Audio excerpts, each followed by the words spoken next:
God dag alle sammen, og rigtig hjertelig velkommen til denne her læsning, som bliver et eksempel på det tilbud, der er omkring Stenbukkens sæson. Jeg sagde i sidste video, at jeg nok ikke kom til at lave endnu en video, men det var nok fordi, jeg havde lavet den tydning, astrologiske tydning for vintersolhverv, at det gled fuldstændig fra mig at åbne op for det tilbud, som jeg laver ved hvert stjernetegns sæson, så Stenbukken skal ikke glemmes. Og der er kommet nogle ting ind, som jeg starter med lige at tale ind i, men praktisk så er det, som det plejer, de her forudbestemte temaer med en 10-minutters læsning til 150 kroner, og de kan bestilles ved at skrive en mail til freshvibration1111@outlook.dk eller en besked på Facebook-siden med samme navn som kanalen her. Men det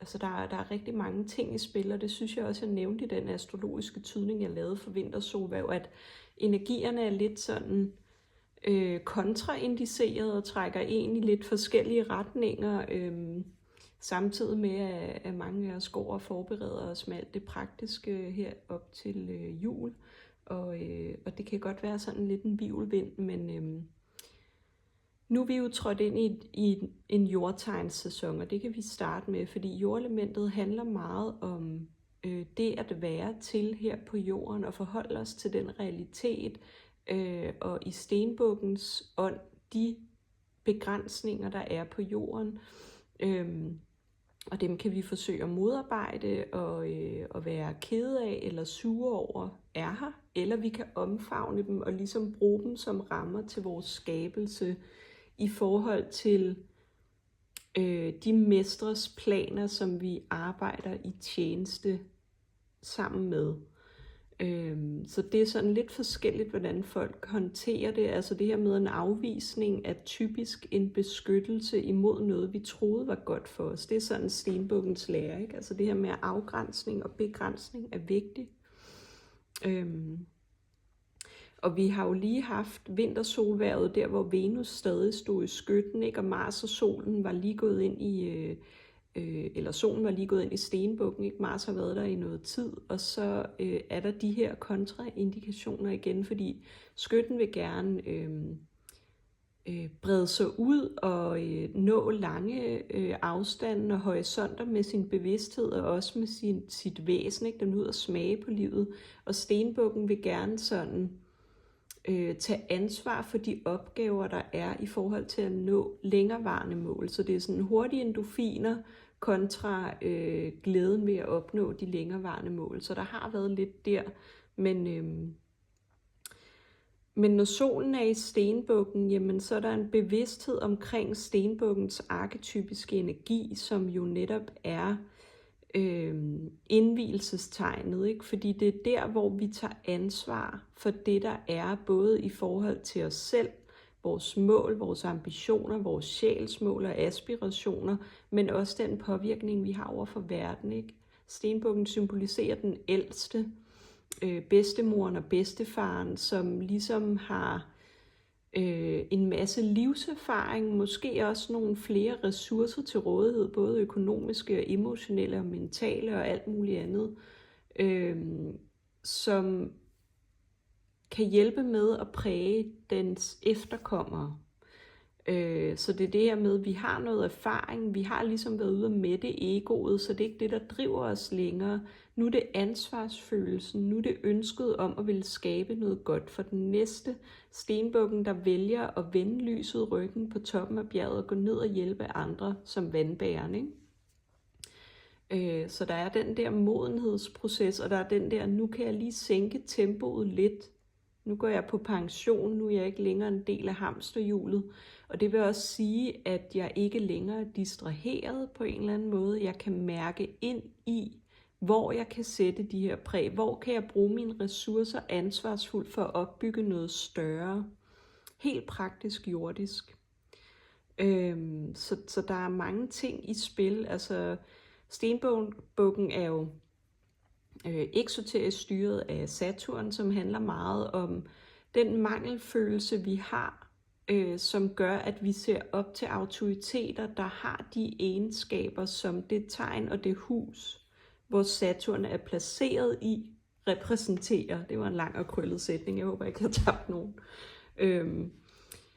Så det vil sige, at det er en mangelfølelse, og vi læner os op af autoriteter, der har det præg. Så hvis man for eksempel har Saturn i fiskene i 7. hus, jamen så føler man en manglende evne til at kunne være drømmende, og kunne være medfølende, og kunne sige de rigtige ting, hvis folk står i svære følelsesmæssige situationer. Det her med at have overskud og nærvær og sådan åbenhed og tilgivelse over for andre mennesker kan være noget, man føler, man mangler.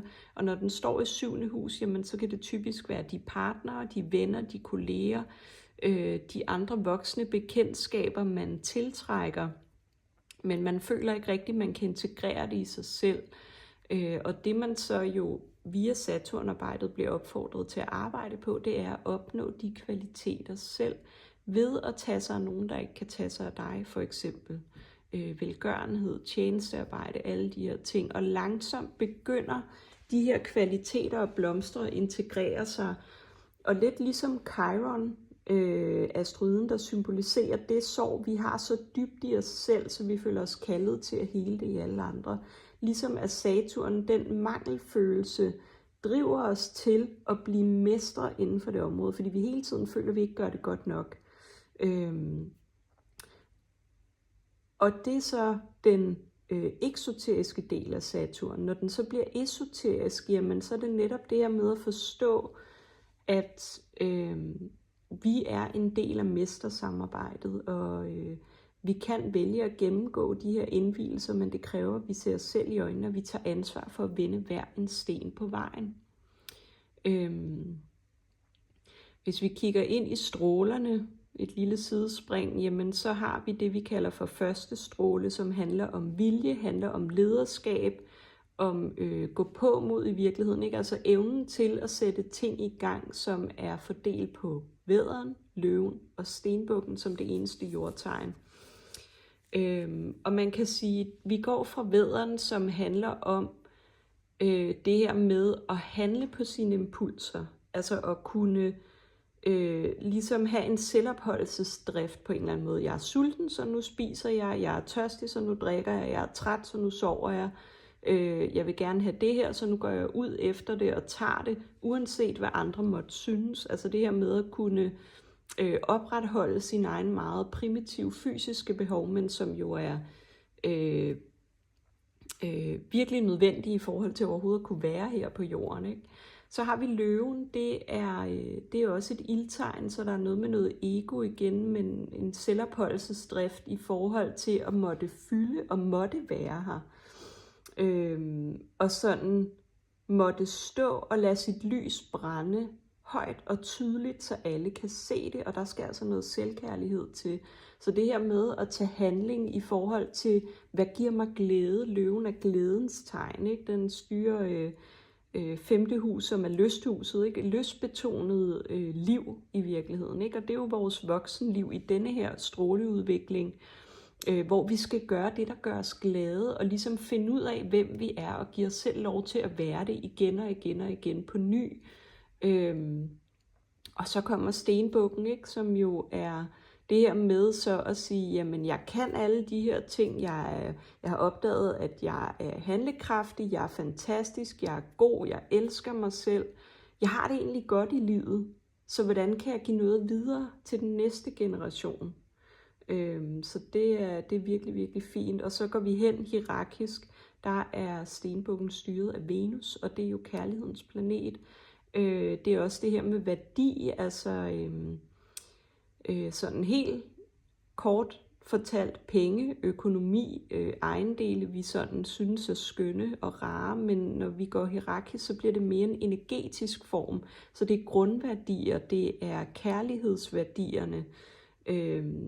Det her med at skabe de fysiske rammer for, at den kærlighed kan udfolde sig, kan for eksempel være at opgive noget af den rigdom, man har indhentet i løbet af sit voksenliv for at starte en institution, hvor udsatte unge kan komme og være, for eksempel, eller sådan et eller andet der med at skabe de fysiske rammer og strukturer, institutioner for, at kærligheden kan få lov at fylde. Det er meget, meget smukt. Det er jo i virkeligheden en meget, meget ophøjet udgave af Tyren, der er det første jordtegn, ikke? Der ligesom skaber form om kærlighedsenergien. Stenbukken skaber strukturer, institutioner og samfund omkring kærlighedsværdien, så det er meget, meget smukt. Og det var egentlig det, der lige sådan var kommet, kunne jeg mærke. Nu skal jeg i gang med læsningen, og vi er 10 minutter og 30 sekunder inde, så det husker jeg lige at skrive. Så denne her læsning kommer til at hedde, hvilken karma mestrer du i Stenbukkens sæson? Og vi tager et kort fra hver bunke her. Fordi Saturn symboliserer jo vores udvikling og bliver målt i det, vi kalder for Saturn-runder, som tager cirka 29,5 år rundt i horoskopet. Og når den runde er overstået, så har vi ligesom mestret et stadie. Altså så kan man sige, at vi gennemgår en indvielse. Så det er derfor, der er fokus på karma. Hvilken karma mestrer vi? Og hver gang vi mestrer noget karma, så frigør vi jo nogle ressourcer og noget energi, som vi kan bruge på det næste kapitel. Kongen af stave, virkelig flot. Der har vi løven. Den skulle selvfølgelig også titte frem.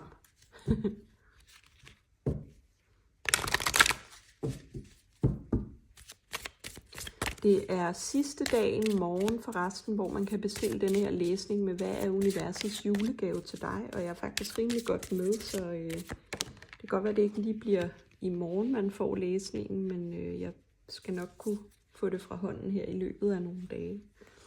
Til trods for julefejring og alt det her.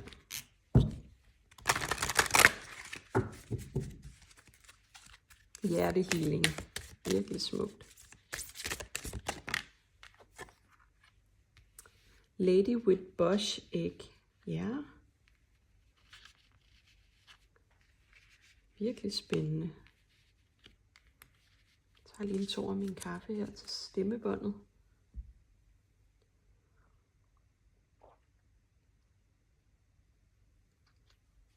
Og så går vi i gang. Så hvilken karma har vi mestret? Der er jo helt sikkert noget med hjertet. Og når jeg mærker ind i karma i forhold til hjertet, jamen så det er det her med at lukke os inde, fordi vi har slået os på livet på en eller anden måde. Så længe vi ikke tager ansvar for de sår og de traumer, vi har, så bliver vi nødt til at begrænse os for at passe på os selv. Fordi vi har ikke tillid til, at vi kan passe på os selv, hvis vi møder noget, der ligner det, der har såret os. Så vi lukker af på en eller anden måde. Så det er en del af det, vi mestrer, det er at kunne åbne hjertet igen.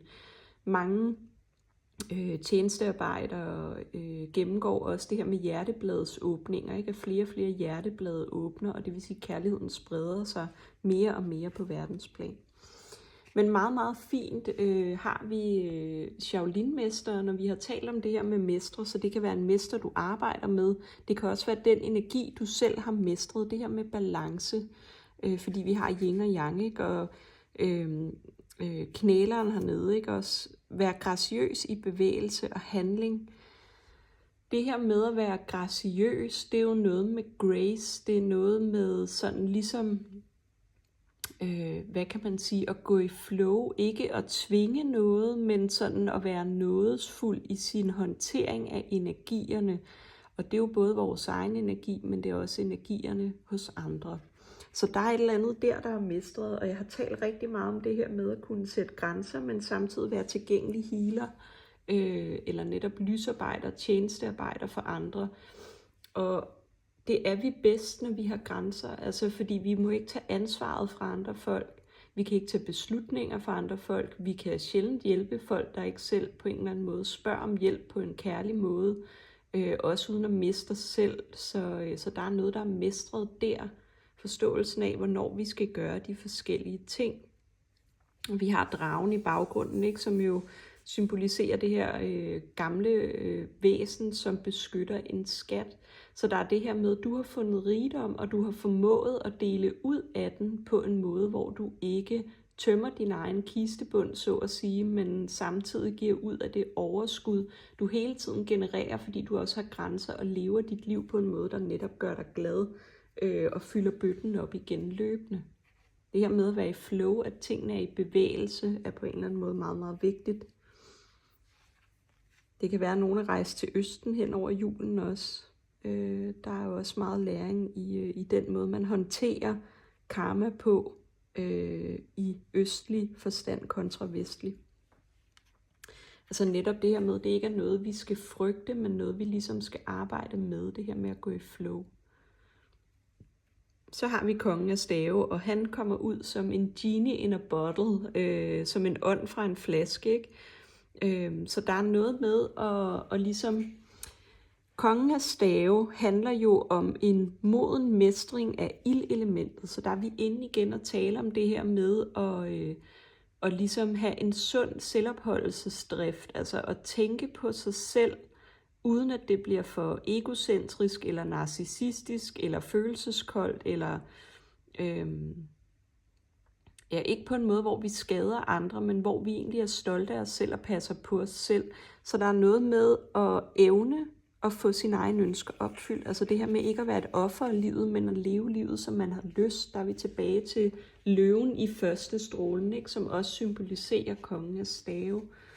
Så det er enormt smukt, og det her med, at han har staven i hånden, altså der er noget med at kæmpe, og så er der også noget med at modtage. Så det er den balance, der gør, at tingene på en eller anden måde udspiller sig lidt mirakuløst, får jeg lyst til at sige. Ikke? Altså det kan godt være, at tingene ikke sker lige nu, men du ved, der er noget på vej. Du har ligesom fået en indikation af, at det arbejde, du har gjort, tilbagebetaler sig, og det er jo hele læren ved Saturn. Det er det her med de lange, seje træk, giver også store belønninger. Så det er meget, meget fint. Ja, det var det. Det var energien der. Og så har vi hjertehealing, ikke? Altså, og den lange stenede vej, det her med jeg bliver helt rørt, kan jeg mærke. Det er virkelig smukt det her med, jo flere sten vi vender og renser, jo renere vand kommer der til os, jo mere healing og næring, jo mindre tørster vi. Altså når kærligheden ligesom kommer i flow, fordi vi renser ud i de ting, der blokerer den, jo mere kan vi også give ud af kærligheden igen. Men det kan vi kun, hvis vi selv lærer at modtage den. Det her med, at vi kan ikke give kærligt, hvis ikke vi kan modtage åbent og kærligt. Og det er det her med at åbne hjertet og være tillidsfuld igen. Så altså jeg får, at der kan sidde nogle mennesker derude, som har haft det virkelig, virkelig hårdt og været virkelig isoleret. Og sådan ensomme måske, eller i hvert fald sådan fremmedgjorte, fordi deres parader har været så meget oppe. Så selv de folk, der har prøvet at komme til dem, har ikke rigtig kunne finde en vej ind, men det er det, vi tager ansvar for at rense ud i nu. Og igen det her med selv at tage ansvar for at løfte de sten, man har, vende dem, se på dem, rense dem, måske placere dem lidt anderledes. Jo mere tillid har vi også til os selv, ikke? Det her med gode oplevelser, det her med at se vores egne evner og forstå, at vi har dem, og vi kan bruge dem altid i samarbejde med universet. Så er der det sidste kort, Lady with a Bush Egg, Ancient Wisdom, og nu skal jeg lige se, der er et lille øje indeni. Så der er noget nyt, der bliver født, men det er noget gammel visdom, så det er lidt som om, at der kommer noget op til bevidstheden igen, ikke? Og det her kort er meget mørkt. Så det er det her med, den visdom, du har fundet i mørket, kan du nu tage op og bruge for andre. Og jeg får igen al den erfaring, vi selv har, er noget, der gør os til mestre. Og når vi er mestre, så kan vi hjælpe andre, der sidder i samme situation. Men med den modenhed og den forståelse af, at folk skal ikke hjælpes, medmindre de beder om det. Og det kan være enormt svært, hvis man ser nogen, der er selvdestruktive og lider, og egentlig bare gør det sværere for sig selv igen og igen og igen. Men det betyder egentlig, at de ikke er mætte. Og det er noget af det, vi forstår, når vi selv har været igennem de her processer, at det først ligesom var, da vi selv besluttede os for, nu gider jeg sgu ikke at tørste mere. Nu bliver jeg nødt til at kigge på de her sten og se, hvor er det, der bliver blokeret for de her ting, og tage ansvar for at leve mit liv, som jeg har lyst til. Når vi har den erfaring, så forstår vi også, at timing er vigtig. Saturn-begrænsninger på jorden er blandt andet tid. Tid og modning, tid og mætning, og vi kan ikke bede folk om at gå fra et bord, før de er mætte. Og den forståelse gør også, at vi er i stand til at støtte på den helt rigtige måde, på det helt rigtige tidspunkt, på en måde, der er kærlig både over for os selv og andre, hvor ingen bliver drænet. Det lyder for godt til at være sandt, men det er sådan, det er, især for folk, der er meget sensitive. Men den her gamle visdom omkring energi, jeg får også associationer til Deva-riget, ikke? Altså det her med at skabe energi, forståelsen af, at hvis du skal skabe blomster, så kommer det fra en anden energikilde. Og den energikilde skal blive ved med at blive fyldt op, for at du kan blive ved med at skabe nye ting. Så vil det ikke give god mening at skabe noget, der giver tilbage til den energikilde, når blomsterne dør, for eksempel. Og det er jo naturens læring. Der er vi inde i jordtegnets essens. Forståelsen af det her med kvælstof og ilt, ikke? Og det her med, hver gang planterne dør, jamen, så giver det næring tilbage til jorden, og frøene, der er faldt i efteråret, får ny næring til at kunne gro på ny, hele tiden igen og igen og igen. Det er den gamle visdom, altså det her med, at vi kan ikke give ubegrænset til projekter og folk, der på en eller anden måde ikke holder energien, får den til at vokse eller sender noget tilbage. Og det er ikke sådan en til en altid, men vi skal kunne mærke på en måde, at vores projekter også giver noget brændsel til hjertet, giver os noget glæde, fordi det giver os netop noget mere power til at kunne få tingene til at vokse så større, vare længere, være mere stabile, struktureret, og noget vi kan give videre til næste generation. Så det er virkelig, virkelig smukt. Men det var så alt, hvad jeg havde, og nu kan jeg godt love, at jeg nok ikke kommer til at lave flere videoer inden jul, så til dem, der fejrer den, så må I bare have en rigtig dejlig jul med god mad, gode minder, gode folk omkring jer, og om ikke andet, så det her smukke, smukke julevejr, som vi bliver velsignet med her efter lysets tilbagekommen. Så have det rigtig godt, og vi ses på den anden side af julen.